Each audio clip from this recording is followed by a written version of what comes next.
Si je vous dis que la nature et la biodiversité sont des patrimoines naturels qui sont menacés aujourd'hui, je vous apprends certainement pas grand-chose. Euh, alors, par rapport à ce constat, ben, finalement, que faire? Euh, il y a vraiment une urgence à sensibiliser à cette réalité. Et donc, pour parvenir à cette sensibilisation, l'image nature est vraiment quelque chose sur lequel on doit pouvoir s'appuyer davantage.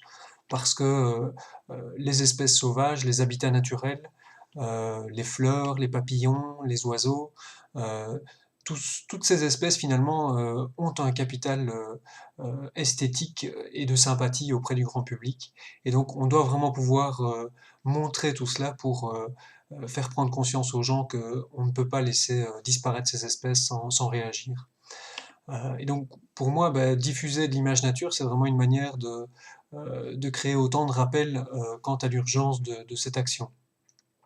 L'image nature peut se retrouver en entreprise, elle peut aussi se retrouver en intérieur dans des maisons de particuliers, et tout cela peut vraiment améliorer la sérénité d'un espace. Alors encore faut-il trouver une manière cohérente et écologique de diffuser ces images, et voilà un peu la solution sur laquelle je suis arrivé et que je propose de vous présenter. Voici une image telle qu'on peut l'avoir de plus en plus en exposition, et donc où il y a plus de cadres en fait qui sont utilisés, et simplement l'image remplit tout le support pour vraiment laisser déborder la photographie au-delà du tirage en tant que tel. Donc un support assez classique en apparence, sauf que lorsqu'on retourne l'image, eh bien, vous constatez que c'est un support de récupération qui a été utilisé ici. Je peux même vous dire que c'est un fond d'armoire en fait, en l'occurrence.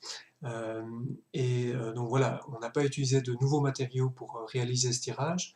Par ailleurs, l'image est imprimée sur un vinyle dépourvu de PVC pour réduire encore un peu plus l'empreinte écologique, et l'impression est réalisée via une entreprise locale pour limiter les déplacements.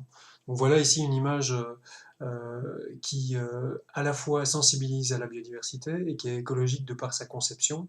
Euh, donc on a ici un exemple typique d'une démarche écologique intéressante. Donc si jamais cette solution vous intéresse pour votre entreprise ou chez vous, n'hésitez pas à me contacter.